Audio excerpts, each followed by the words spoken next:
తాకట్లో ఉన్న మీ బంగారాన్ని నమ్మి కష్టాల్ని కాంపౌండ్ వాల్ దాటించే one and only solution prime gold hub మాత్రమే. కాంటాక్ట్ 8499938881. చిరుపై ప్రేమ, పవన్పై విషం.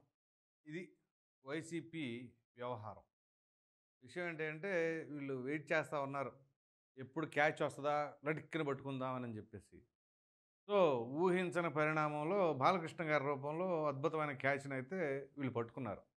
సో అంతే, ఇక ఆ పట్టుకున్న తర్వాత వైసీపీ ఒక లైన్లో ఉంది. ఏ వ్యక్తి అయినా, అది అధికార ప్రతినిధి, మాజీ ఎంపీయా, మాజీ మంత్రి, మాజీ ఎమ్మెల్యేనా, ఎవరికి వాళ్ళకి ఒక ఇండివిజువల్ థింకింగ్ ఏమి ఉండదేమో బహుశా. అందరూ ఒకటే స్క్రిప్టు, ఒకటే డైలాగు, ఏ ఒక్కరంగా చెప్పినా అంతే. అరే విమర్శించాలంటే 100 రకాలుగా విమర్శించవచ్చు ఒకే టాపిక్ మీద. కానీ మరి వీళ్ళకి ఆ పార్టీ అలాగే మీరు ఇట్లాగే ఉండండి అని చెప్తుందో ఏమో తెలియదు. కానీ ఇక ప్రతి ఒక్కళ్ళు మీద పడిపోయారండి. ఈక్వేషన్ ఏంటి అంటే చిరంజీవి గారే మావాడు, పవన్ కళ్యాణ్ ఏమో అసలు మావాడు కాదు. ఇది అసలు మిమ్మల్ని ఎవరు ఓన్ చేసుకోమన్నారు, ఎవరు డిజోన్ చేసుకోమన్నారు? ఇక్కడ చిరంజీవి గారు ఏంటి అంటే అప్పుడప్పుడు కొన్ని ఫేవరబుల్ స్టేట్మెంట్స్ ఇచ్చారు కదా, అందుకని వాళ్ళోడు. అది ఏంటి 3 రాజధానులకి అప్పట్లో చిరంజీవి గారు తప్పే ఉందన్నట్టుగా అప్పుడు ఇచ్చారు. చిరంజీవి మావాడు పద్ధతికి ఉంటాడు. పవన్ కళ్యాణ్ ఏంటి మీకు క్వైట్ ఆపోజిట్ కదా, మిమ్మల్ని ఎక్కడో నెత్తి మీద ఉన్నారు, మీరు తీసుకొచ్చి అధపాతాళంలో పడేశాడు. కాబట్టి పవన్ కళ్యాణ్ అంటే ప్రతి ఒక్కరికి కడుపు మంట. ఇప్పుడు ఆ కడుపు మంటని మంచి అవకాశం వచ్చినప్పుడు ఉపయోగించుకోవాలిగా. సో ఎవరు ఇప్పుడు ఓజీ వచ్చింది, ఈ ఓజీతో వైసీపీ వాళ్ళకి ఫీజులు మాడిపోయినాయి.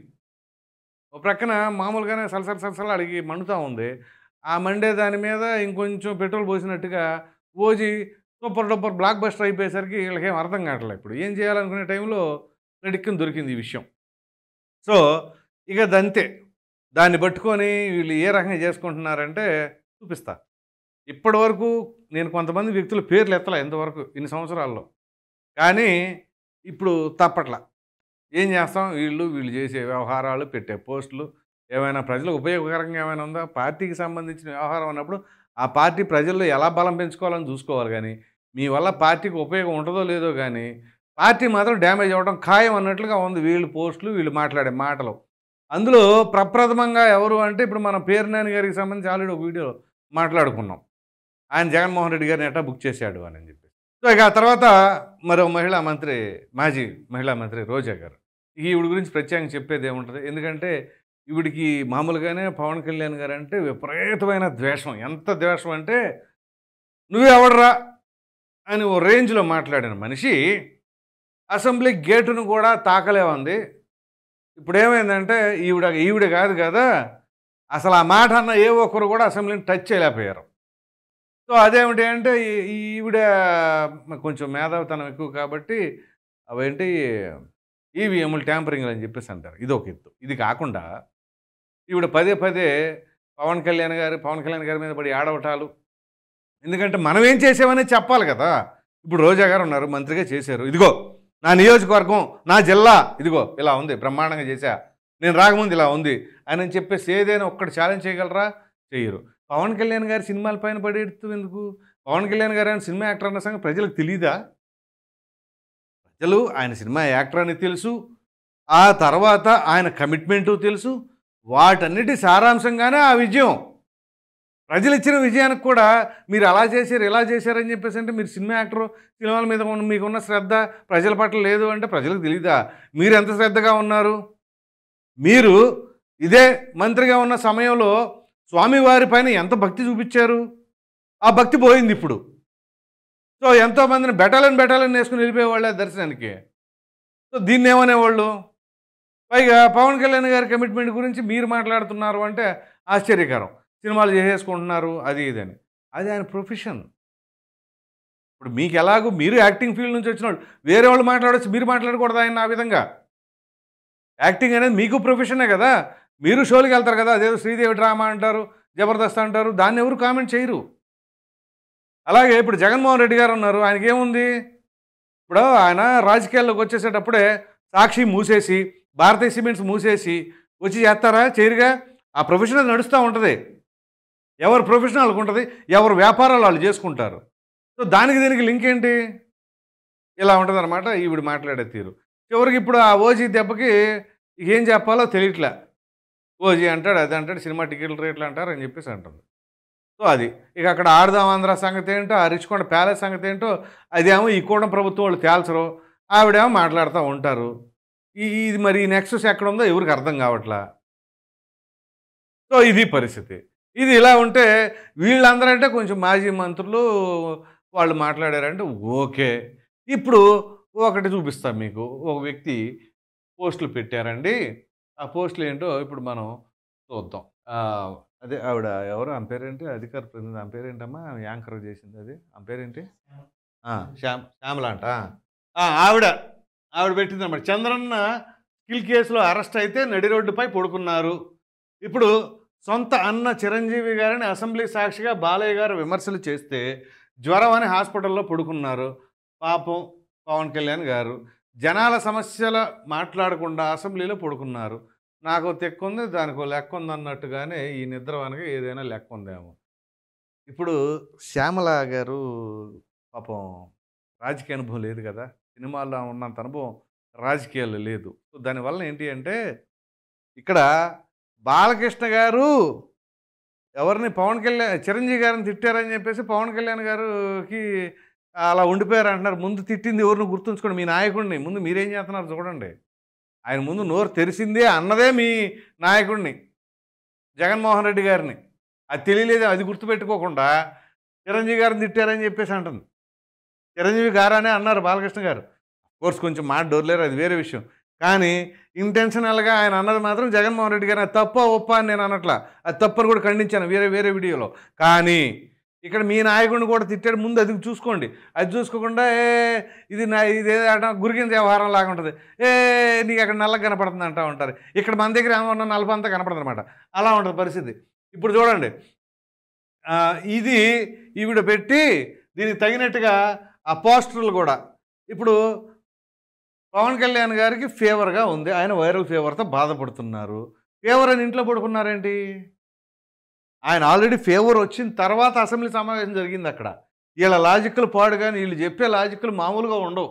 సో ఫీవర్ అని ఇంట్లో పడుకున్నారని ఈవిడ చెప్పటం.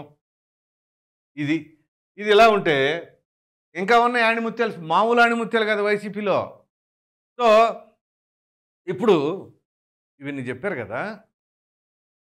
అసలు జగన్మోహన్ రెడ్డి గారు, ఆ పార్టీ, వాళ్ళ ఫ్యామిలీ విషయాలు, వాటన్నిటి గురించి మాట్లాడుకుంటున్నారు తెలుగుదేశం పార్టీ వాళ్ళు.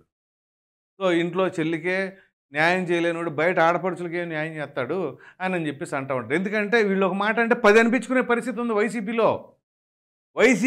ఏ ఒక్కటి తిన్నగా లేదు. ఏదైనా సరే విమర్శిద్దామంటే 100 విమర్శలు వచ్చి పడతాయి, అన్ని బొక్కలు ఉన్నాయి వీళ్ళ దగ్గర. సో అది ప్రాబ్లం అయిపోయింది. సో ఈ నేపథ్యంలో ఏది తిన్నగా లేకపోతేనే వీళ్ళు విమర్శలు చేసే పరిస్థితుల్లో ఉన్నారు అని కూడా అక్కడ సోషల్ మీడియాలో వార్ నడుస్తూ ఉంది. ఇది ఇలా ఉంటే మరో మాజీ ఎంపీ ఉన్నాడు, మార్గాని భరత్. ఎవరంటే మీకు సరిగ్గా గుర్తు రావాలంటే అమరావతి రైతులు అమరావతి టు అరసవిల్లి అనుకుంటా అది యాత్ర చేస్తూ ఉంటే రాజమండ్రి దాకా వెళ్ళిన తర్వాత ఇది జగన్మోహన్ రెడ్డి గారి హయాంలప్పుడు రాజమండ్రి ఎంపీ ఎవరు? ఈయనే, మార్గాని భరత్. వాటర్ ప్యాకెట్లు, వాటర్ బాటిళ్ళు, ఆ పెట్రోల్ ప్యాకెట్లు కూడా ఇసిరేసారు. అప్పుడు పెద్ద రచ్చ అయింది. ఆయన పార్లమెంటరీ కాన్స్టిట్యున్సీలో జరిగిందే ఇది. ఆయన ఇప్పుడు నిన్న ఆయన కూడా ప్రెస్ మీట్ పెట్టి బాలకృష్ణ గారిని ఉద్దేశించి మాట్లాడుతున్నారు. సార్ తప్పేం కాదు, మీరు కళ్ళజోడు ఎలా పెట్టుకున్నారు, మీ బాడీ లాంగ్వేజ్ బాగాలేదు, కరెక్ట్, అలా చేయకూడదు బాలకృష్ణ గారు. కానీ ఈయన మాట్లాడిన కొన్ని ఆసక్తికరంగా అనిపించినాయి అనమాట. అదేంటి అంటే అది ఒకసారి మీకు వినిపిస్తాను. వినిపించిన తర్వాత ఒకసారి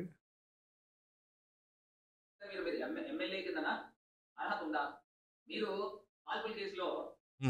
ఏ రకంగా బయటకు వచ్చున్నారు, మీ మానసిక స్థితి బాలేదు అని మెంటల్ హాస్పిటల్ దగ్గర నుంచి సర్టిఫికేట్ తెచ్చుకుంటే మీకు ఆ కేసులో ఊరట వచ్చింది. రైట్, రెన్యువల్ చేద్దాం. రైట్. ఇప్పుడు నేను అనేది ఏంటంటే బాలకృష్ణ గారు 2004లో బెల్లంకొండ సురేష్ పైన కాల్పులు జరిపిన కేసు, ఆ కేసుకు సంబంధించిన దాంట్లో బాలకృష్ణ గారి మానసిక స్థితి బాగోలేదు అనే ఉద్దేశం చూపించి అక్కడ మొత్తానికి ఏదో ఆయన సేవ్ చేశారు అనేది ఇప్పుడు ఆయన చెప్తున్నది. ఓకే, సీఎం ఎవరు? రాజశేఖర రెడ్డి గారే. తెలుసు కదా అందరికీ. ఇది ఓపెన్ సీక్రెట్. మీరు నేను ఎవరు చెప్పుకున్నా తెలియనిదేం కాదు. బాలకృష్ణ గారిని రాజశేఖర రెడ్డి గారే సేవ్ చేశారు అని చెప్పేసి ఓపెన్ సీక్రెటే కదా!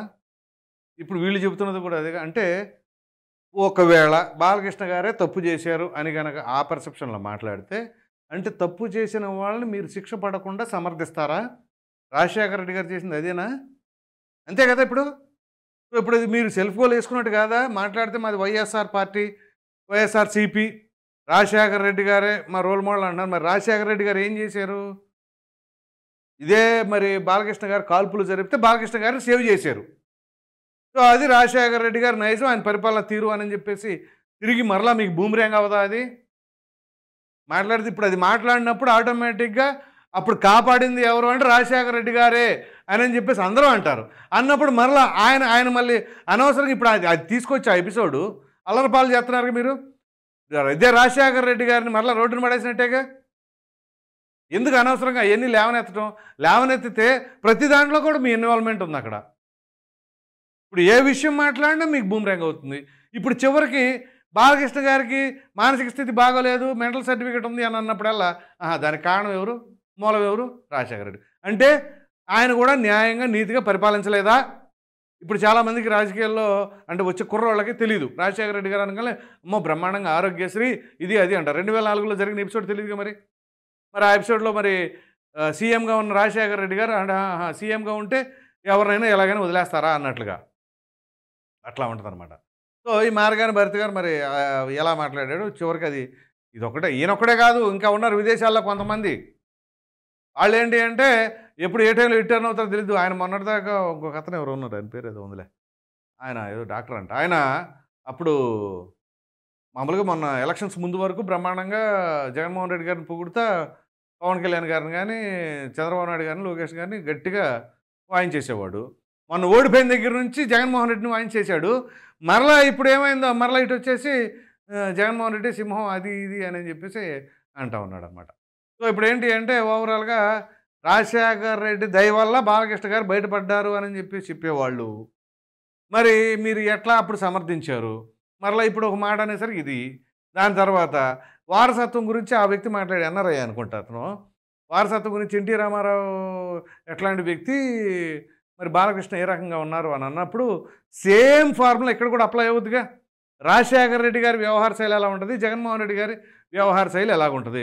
ఇదే రాజశేఖర రెడ్డి గారు ఉండగా వైఎస్ఆర్ ఫ్యామిలీలో ఒక్కళ్ళన్నా సరే వ్యతిరేకంగా రాజశేఖర రెడ్డి గారికి ఉన్నారా? ఒక్కళ్ళైనా కుటుంబ సభ్యుల్లో. జగన్మోహన్ రెడ్డి వచ్చిన తర్వాత మొత్తం వ్యతిరేకం అయిపోయారు. వివేకానంద రెడ్డి యాంటీ దూరం చేసుకున్నారు. ఆ దూరం చేయటం అనేది మామూలుగా బంధుత్వ పరంగానే కాదు, భౌతికంగా కూడా దూరం చేసేసుకున్నారు. నెక్స్ట్ దానివల్ల సునీతారెడ్డి గారు పోరాడుతున్నారు. నెక్స్ట్ తోడబుట్టిన షర్మిల ఆవిడని దూరం చేసుకున్నారు. నెక్స్ట్ కన్న తల్లి విజయమ్మ ఆవిడని దూరం చేసుకున్నారు. సో ఇలా అందరినీ దూరం చేసుకుంది ఎవరు? జగన్మోహన్ రెడ్డి. సో మరి రాజశేఖర రెడ్డి ఏమో అందరిని కలుగుపోయే తత్వం, జగన్మోహన్ రెడ్డి ఏమో అందరిని దూరం చేసుకునే తత్వం. మరి ఆయన తండ్రి ఈయన కొడుకు అని చెప్పేసి విమర్శలు రావా? సదరు వ్యక్తి ఇప్పుడు ఎన్టీ రామారావు గారిని బాలకృష్ణ గారిని కంపేర్ చేసుకున్నప్పుడు సో ఎన్టీఆర్ గారైనా వైఎస్ఆర్ గారైనా ప్రజల మన్ననలు పొందారు, వాళ్ళు ప్రజానాయకులుగా ఎదిగారు. సరే ఇంక డీప్గా వెళ్ళాల్సిన పరిస్థితి లేకుండా.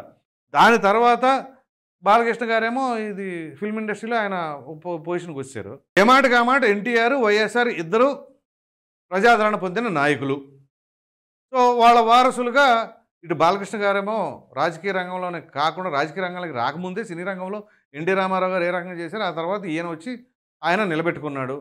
తర్వాత రాజకీయ అరంగేటం చేశారు. చేసిన దగ్గర నుంచి ఇప్పుడు 3 సార్లు కంటెస్ట్ చేసి 3 సార్లు ఎమ్మెల్యేకి గెలిచారు. ఇక జగన్మోహన్ రెడ్డి అంటారా, ఈయన కొంచెం డిఫరెంటు.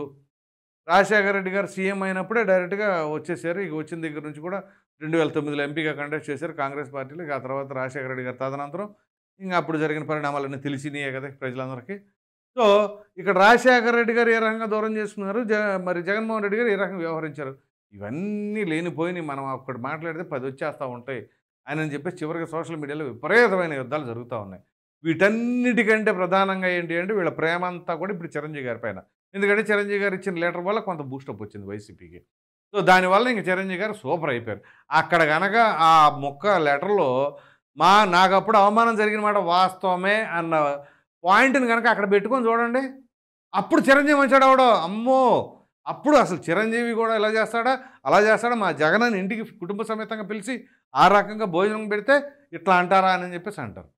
సో ఇప్పుడు ఆ మొక్క లేకపోయేసరికి వీళ్ళు అసలు బ్రహ్మాండంగా ఈ రకంగా వెళ్తున్నారు. ఇక పవన్ కళ్యాణ్ గారిని అదని ఇదని పవన్ కళ్యాణ్ గారంటే మీరు జీవితం మొత్తం మొర్రపెట్టుకున్నా ఇదే పరిస్థితి కూటమి ఎట్టాగా ఉంటది అనేది సుస్పష్టంగా పవన్ కళ్యాణ్ గారు చెబుతున్నారు.